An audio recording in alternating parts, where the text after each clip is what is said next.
Greetings, fellow fallen. I'm your president, Mortika Lacrosse. This is New Revolution TV. Revolutionize your life. And this video is obviously another Juggalo video, which I haven't done for a while, but I guess I should call it a Juffalo video, because this particular so-called Juggalo is a Juffalo. Because if he was a Juggalo, he would know that ICP is very heavily anti-racism. In fact, one of their lyrics in their songs is, if everybody was blue, then what would the bigots do? But he thinks posting this particular thing on his page, which as you see on the screen, is funny. Really? Well, what about this? Is this funny? Well... Okay, why don't you just use the next blank page?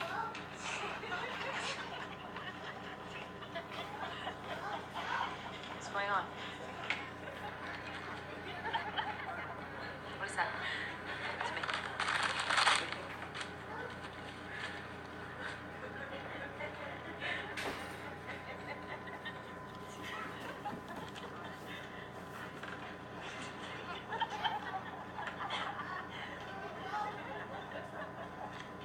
What is this? Just leave it alone.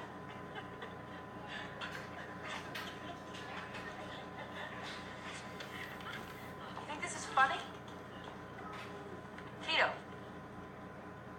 would this be funny if it were a picture of you? It ain't.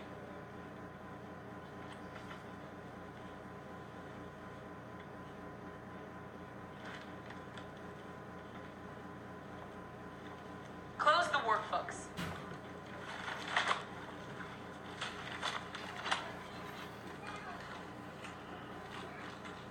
Maybe we should talk about art. Tito's got real talent, don't you think? You know something? I saw a picture just like this once. In a museum. Only it wasn't a black man. It was a Jewish man. And instead of the big lips, he had a really big nose. Like a rat's nose. But he wasn't just one particular Jewish man. This was a drawing of all Jews.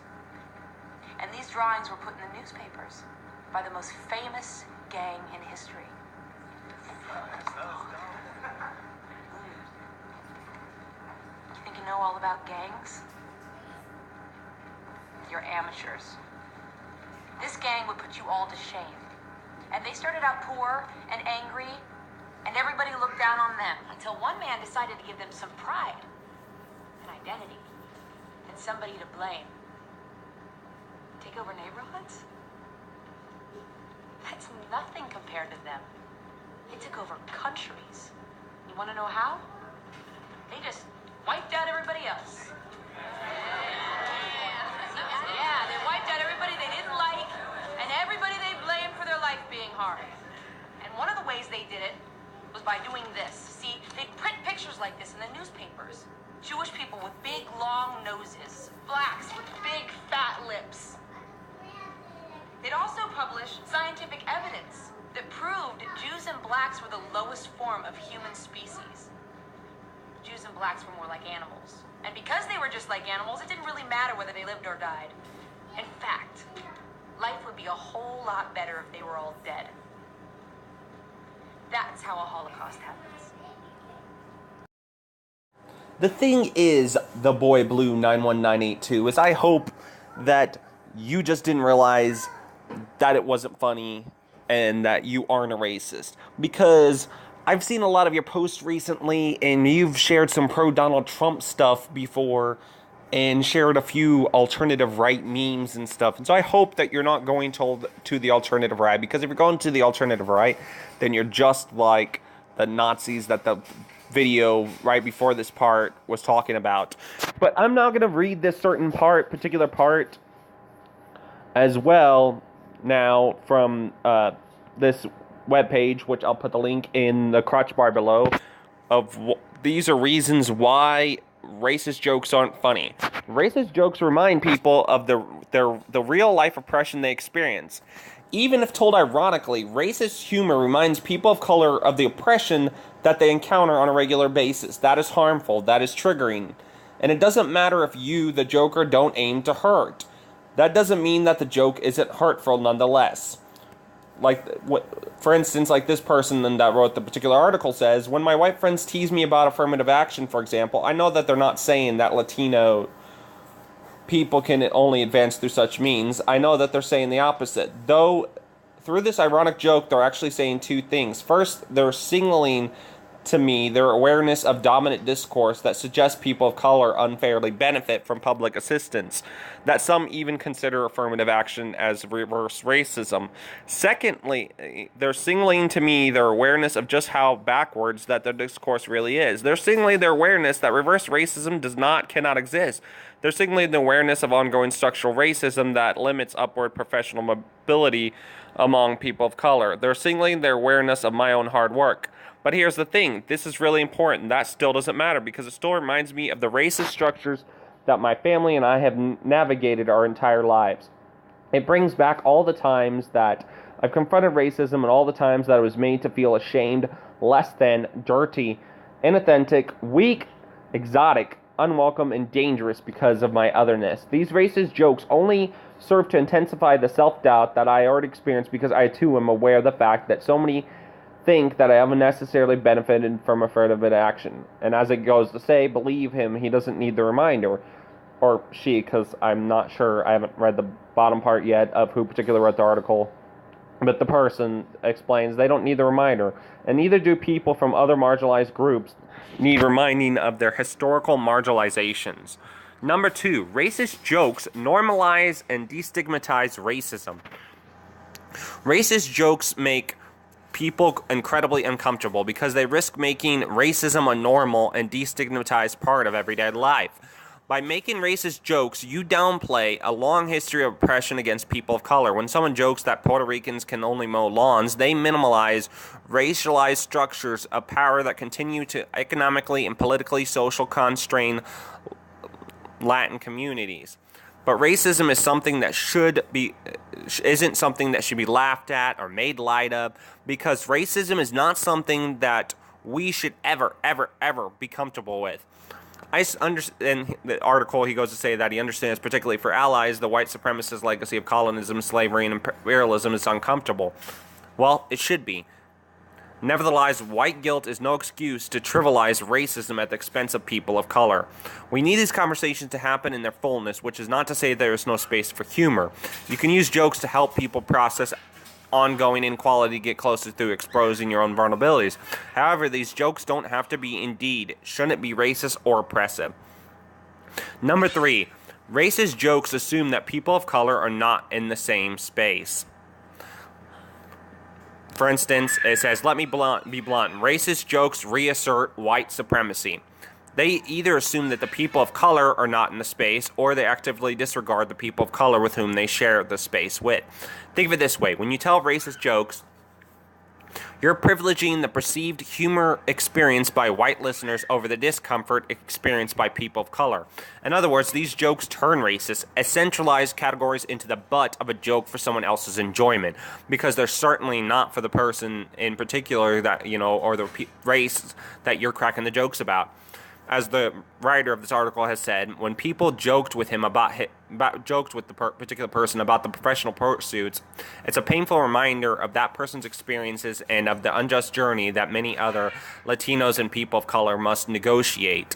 But this joking also demonstrates what you, the joker, think or don't think of the Puerto Rican who's right in front of you. It acknowledges your willingness to disregard that person's particular discomfort in order to create or recreate a platform for more dominant voices. Now, we've heard the excuses, joking makes us equal. I'm looking forward to the day when we all can just tease each other, but you need to remember that racist joking is about power. Racist jokes don't make anyone equal, particularly when the jokes themselves reinforce inequality. As long as society remains racist, and it remains racist, these jokes don't level any playing field. Instead, it's like catcalling. It reasserts public space as a male space. Racist jokes reassert public space as a white space. Racist jokes silence people of color. The pain and frustration that racist joking invokes, alongside the structures of power that it reinforces, silences people of color. Because people of color are still not allowed to frame the discussion around joking. Because despite discussion after discussion affirming that racist jokes are hurtful and oppressive, the most common response remains, lighten up. It's only a joke. Sound familiar? TheBoyBlue91982. When I confronted you about this racist joke that you posted, that you shared from somebody's other page, you said lighten up to pull the stick out of my ass, that it's just a joke. Sure, to you it's only a joke, but to the people that you're joking about, it's much more. What's so frustrating, though, is when they ask white folks not to make that all too familiar joke, they don't listen. They become defensive. At best, they dismiss the comment saying that the person's overly sensitive or lacking a sense of humor. And at worst, they accuse the person as emblematic of political correctness gone awry, of infringing upon their First Amendment right to free speech. Or they'll go further and derail the conversation by arguing that, for example, that, oh, you can joke among yourselves about these themes, I should be able to as well. However, all lives matter argument of reassertion of whiteness in space of color fails to recognize or validate that joking among people of color is not the same as racist joking. It is not oppressive, rather, as it serves both to ease the pain of systematic inequality and to assert underrepresented voices. Not wanting to be reminded of a painful history of oppression through an act of white supremacy does not make the person overly insensitive. It does not mean that they don't have a sense of humor, and certainly does not mean that they're somehow oppressing you. You cannot be oppressed by being white because white people are in power. Racism is systematically imposed upon the masses by those who are in power. Rather, it's racist joking that fails to recognize the voices and experience of those negatively affected by the joking itself. It puts people from other historically marginalized communities in a lose-lose position. First, they could try to speak up only to be silenced, to have their perspectives minimized by misguided accusations of their sensitivity, missing funny bone, or attempt to supposedly restrict freedom of expression. Second, they could just accept the ongoing racism and silence the person.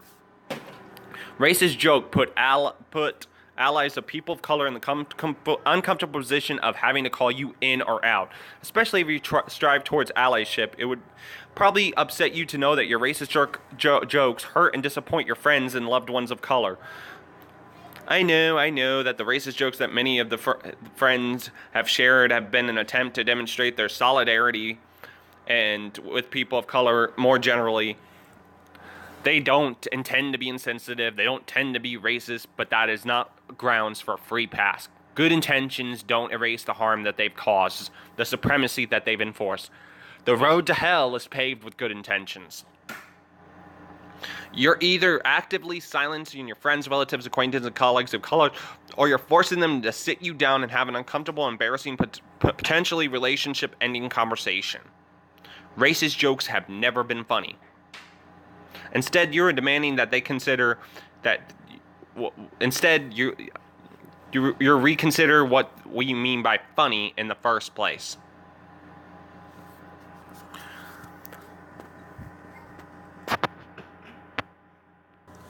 So this post right here, it's not funny. There's nothing funny about it. Thank you for all that are watching. I'm sorry to have ranted so long for those of you that are like, oh my god, is it going to stop? But this message needs to be addressed. Anyways, thanks for watching. If you want to make sure this video is shared, by sharing, like it, comment, and subscribing to my channel so that this message can get out there. Also, don't forget to follow me on Twitter at twitter.com/MORTIKALACROSSE. And also, don't forget to follow me on Facebook, which is facebook.com/Mortika Lacrosse, spelled exactly the way I just said. Anyways, thanks for watching. I'm Mortika Lacrosse. Stay informed.